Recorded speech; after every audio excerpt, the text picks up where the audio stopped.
ராமநாதபுரத்தில் 3000 ஏக்கர் நெற்பயிர்கள் மழைநீரில் மூழ்கியதால் வேதனடைந்த விவசாயிகள் அழுகிய பயிர்களுடன் ஆட்சியரிடம் மனு அளித்தனர்.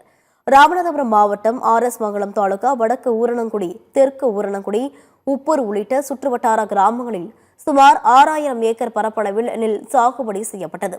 இந்த நிலையில் கடந்த சில நாட்களுக்கு முன் மழையால் விளைநிலங்களில் மழைநீர் சூழ்ந்தது. இக்கிராமங்கள் கடற்கரை ஓரம் அமைந்துள்ளதால் உபரிநீர் வடியாமல் குளம் போல் தேங்கியுள்ளது.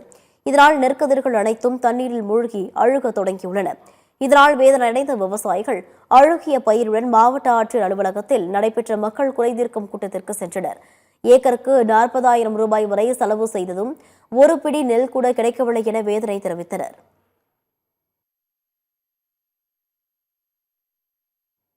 நாங்கள் ஒரு 6 ஏக்கர் நெல் பாசனம் செஞ்சு சாகுபடி பண்ணியிருக்கோம். சாகுபடி இதில் ஒரு தண்ணி வெள்ளத்தில் பாதிக்கப்பட்ட ஒரு 3000.